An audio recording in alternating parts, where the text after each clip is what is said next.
Assalamualaikum warahmatullahi wabarakatuh. Pada kesempatan kali ini, kami dari kelompok 1 akan mempresentasikan hasil diskusi kami tentang kerangka dasar dan struktur kurikulum berdasar pada Permendikbud nomor 146 tahun 2014 untuk memenuhi tugas psikologi anak usia dini. Anggota dari kelompok 1 ini adalah Istiqomah Marfuati, Putri Kusumaningrum, Hilda Masrudin, Zulaihah Nurjanah, Lina Hima Sofia, Febriana Nur Amanah, dan Heni Agustina. Berikut ini adalah ruang lingkup materi atau apa saja yang akan dibahas pada diskusi kali ini. Diawali dengan pendahuluan, kerangka dasar, dan struktur kurikulum. Nah, pada pendahuluan akan dijelaskan tentang definisi dari sebuah kurikulum, karakteristik dari kurikulum, dan tujuan dari sebuah kurikulum.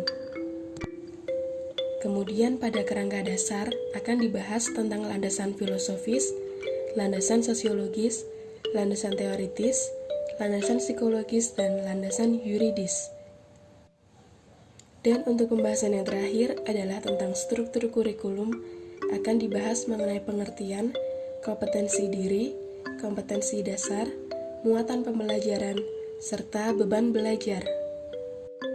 Untuk pembahasan yang pertama adalah definisi dari kurikulum. Kurikulum merupakan salah satu komponen yang mempunyai peranan sangat penting dalam dunia pendidikan, karena kurikulum adalah alat pencapaian pendidikan yang di dalamnya berisi tentang rumusan tujuan yang harus dicapai, isi atau materi pelajaran yang harus dipelajari siswa, cara untuk mempelajari, serta bagaimana cara untuk mengetahui pencapaian tersebut. Untuk pembahasan selanjutnya adalah karakteristik dari sebuah kurikulum. Yang pertama adalah keseimbangan pengembangan sikap, pengetahuan, dan keterampilan. Yang kedua, memanfaatkan masyarakat sebagai sumber belajar. Yang ketiga, penerapan penilaian otentik secara tepat. Yang keempat, memberi waktu yang cukup untuk mengembangkan potensi anak. Yang kelima, STBPA dicapai melalui kompetensi inti yang dirinci lebih lanjut ke dalam kompetensi dasar.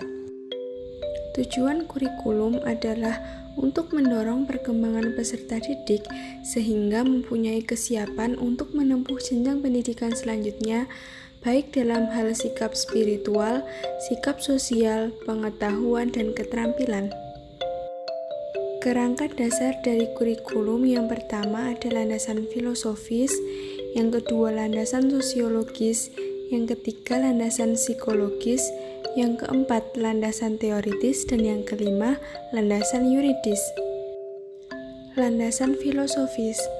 Dalam kurikulum 2013 pendidikan anak usia dini menggunakan filosofis. Yang pertama, pendidikan berakar pada budaya bangsa untuk membangun kehidupan bangsa masa kini dan masa mendatang. Kurikulum 2013 pendidikan anak usia dini mengenalkan pengalaman belajar dalam konteks budaya Indonesia. Budaya menjadi latar sekaligus konten dalam pembelajaran pendidikan anak usia dini untuk membangun kompetensi diri yang diperlukan bagi kehidupan di masa kini dan masa mendatang yang menunjang pengembangan budaya secara kreatif. Kedua, peserta didik adalah pewaris budaya bangsa yang kreatif. Anak diharapkan peduli, mengenal, menyayangi, dan bangga terhadap budaya bangsa yang harus dirawat dan dilestarikan, serta dijadikan latar kehidupan bermasyarakat dan bernegara.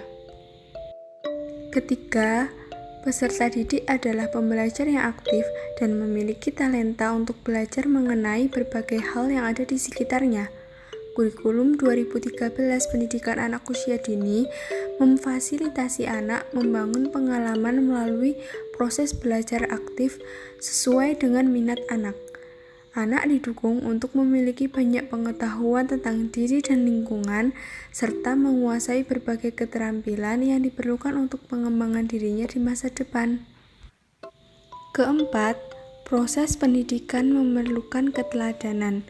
pengayoman terus-menerus dan secara berkesinambungan sebagaimana dicontohkan oleh Ki Hajar Dewantara dalam filosofi ing ngarsa sung tulodo ing madya mangun karso tut uwuri handayani. Guru hendaklah dapat menjadi teladan atau role model bagi anak dalam bersikap dan berperilaku. Guru juga membangun minat dan keinginan anak untuk terus belajar melalui kegiatan yang menyenangkan. Guru menjadi fasilitator yang diperlukan anak untuk belajar. Landasan sosiologis. Kurikulum 2013 Pendidikan Anak Usia Dini dikembangkan dengan landasan sosiologis. Dimaksudkan bahwa dalam proses pembelajaran menyesuaikan dengan tuntutan dan norma-norma yang berlaku pada masyarakat tempat anak tinggal. Kurikulum pendidikan anak usia dini mengangkat keanekaragaman budaya sebagai kekayaan budaya yang perlu dilestarikan dan dikembangkan. Perbedaan kebiasaan, budaya, agama, fisik harus mampu mengembangkan sikap saling memahami dan menghargai. Untuk selanjutnya, saya akan menjelaskan mengenai landasan psikologis. Kurikulum 2013 pendidikan anak usia dini itu diterapkan melalui proses pembelajaran yang sesuai dengan perkembangan dan karakteristik anak usia dini. Nah, di sini perlu digarisbawahi bahwa setiap anak itu memiliki keunikannya masing-masing, baik dari kecepatan kematangan perkembangan, kemudian cara belajarnya, minatnya, ataupun bakat yang dimilikinya. Pasti seorang anak itu memiliki keunikan masing-masing dan tidak semua anak itu memiliki cara belajar dan minat atau bakat yang sama. Nah, di sini guru harus mengetahui bagaimana sih cara mengelola pelajaran yang sesuai dengan karakteristik anak usia dini. Kemudian penting juga dipahami bahwa anak-anak itu akan lebih mudah mencerna dan menerima apa yang disampaikan oleh guru apabila pembelajarannya itu dilakukan dengan cara yang menyenangkan. Guru diharapkan mampu memahami tahapan perkembangan anak dan juga teknik pembelajaran yang sesuai dengan cara belajar anak. Ya tadi, anak-anak akan lebih mudah mengerti apabila pembawaan pembelajarannya itu secara menyenangkan, seperti itu. Selanjutnya, saya akan menjelaskan mengenai landasan teoritis. Kurikulum 2013 pendidikan anak usia dini itu dikembangkan berdasarkan teori apa aja sih? Yang pertama ada teori perkembangan anak. Di sini menyatakan bahwa setiap anak memiliki kecerdasan yang kompleks tergantung pada kecepatan perkembangan masing-masing. Perlu diingatkan kembali bahwa kecepatan perkembangan dan juga minat dan bakat anak-anak itu memiliki perbedaan sendiri-sendiri, jadi jangan dipukul rata antara anak yang satu dengan yang lainnya. Kemudian yang kedua, dikembangkan berdasarkan teori perkembangan otak. Di sini, bahwa jaring antar sel neuron menentukan kemampuan dan kecerdasan berpikir seseorang. Tempat di jaring tersebut dibangun sangat cepat pada usia dini. Di samping itu, dinyatakan bahwa pembelajaran pada usia dini paling tepat dilakukan dengan cara melakukan langsung dengan benda nyata untuk merangsang sensitivitas penginderaan. Dari sini saya punya contoh, saya pernah lihat ada satu buku yang menjelaskan mengenai berbagai macam jenis hewan. Nah, di situ di samping keterangan hewan apa, misalkan hewan kambing, dan di situ sudah ada gambar kambing, kemudian bulunya itu diganti dengan media-media yang bisa membantu merangsang sensitivitas penginderaan. Jadi seperti draga gitu. Jadi anak-anak bisa tahu, oh bulu kambing itu seperti ini loh. Tuh. Kemudian yang ketiga, dengan teori pedagogis yang menekankan bahwa anak belajar dalam kondisi lingkungan yang aman, nyaman, yang dapat merangsang keinginan anak untuk mengeksplor dan melakukan sesuatu. Masuk pembahasan yang selanjutnya mengenai landasan yuridis. Kurikulum 2013 pendidikan anak usia dini dikembangkan dengan landasan yuridis sebagai berikut. Undang-Undang Nomor 20 Tahun 2003 mengenai tentang Sistem Pendidikan Nasional. Undang-Undang Nomor 17 2005 tentang Rencana Pembangunan Jangka Panjang Nasional beserta segala ketentuan yang dituangkan rencana pembangunan jangka menengah nasional. Kemudian Peraturan Pemerintah RI Nomor 13 Tahun 2015 tentang perubahan kedua atau atas Peraturan Pemerintah Republik Indonesia Nomor 19 Tahun 2005 tentang Standar Nasional Pendidikan. Kemudian Perpres Nomor 60 Tahun 2013 mengenai perkembangan anak usia dini holistik integratif. Kemudian Peraturan Menteri Pendidikan dan Kebudayaan Nomor 137 Tahun 2014 tentang Standar Nasional Pendidikan Anak Usia Dini. Kemudian Peraturan Menteri Pendidikan dan Kebudayaan Nomor 146 Tahun 2014 tentang Kurikulum 2013 Pendidikan Anak Usia Dini. Kemudian Peraturan Menteri Pendidikan dan Kebudayaan Nomor 160 Tahun 2014 tentang pemberlakuan Kurikulum tahun 2006 dan Kurikulum tahun 2013. Selanjutnya, apa itu struktur kurikulum? Jadi, struktur kurikulum 2013 pendidikan usia dini ini merupakan pengorganisasian dari kompetensi dasar, kompetensi inti, muatan pembelajaran, program pengembangan, dan beban belajar. Selanjutnya, kompetensi dasar itu sendiri merupakan tingkat kemampuan dalam konteks muatan pembelajaran, tema pembelajaran, dan pengalaman belajar yang mengacu pada kompetensi inti yang terdiri atas kompetensi dasar sikap, spiritual, sikap sosial, pengetahuan, dan keterampilan. Yang kedua, kompetensi inti merupakan gambaran pencapaian standar tingkat pencapaian perkembangan anak PAUD usia 6 tahun yang dirumuskan secara terpadu dalam bentuk kompetensi inti sikap spiritual, sikap sosial, pengetahuan, dan keterampilan. Muatan pembelajaran pada PAUD berisi materi-materi yang diturunkan dari kompetensi dasar, sesuai dengan tahapan usia peserta didik. Muatan pembelajaran disampaikan kepada peserta didik melalui stimulasi pendidikan secara terintegrasi dengan tema yang relevan. Yang selanjutnya, beban belajar. Beban belajar pendidikan anak usia dini dibedakan atas yang pertama, beban belajar pada pendidikan anak usia dini formal merupakan keseluruhan pengalaman belajar yang harus diikuti peserta didik dalam 1 minggu, 1 semester, dan 1 tahun. Biasanya dilaksanakan melalui pembelajaran tatap muka dengan durasi paling sedikit 900 menit per minggu.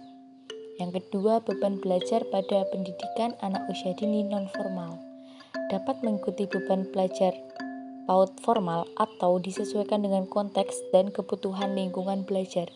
Kelompok usia 4-6 tahun dengan durasi paling sedikit 540 menit per minggu, diperkaya dengan pengasuhan terprogram oleh orang tua atau wali peserta didik dengan durasi paling sedikit 360 menit per minggu.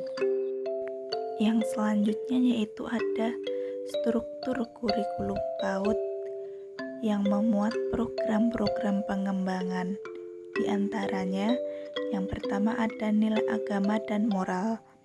Nah, dalam mewujudkan suasana belajar, perilaku yang baik yang berkembang bersumber dari nilai agama dan moral serta dari kehidupan masyarakat. Hal ini dalam konteks bermain. Yang kedua ada motorik dan fisik. Nah, dalam mewujudkan suasana belajar juga,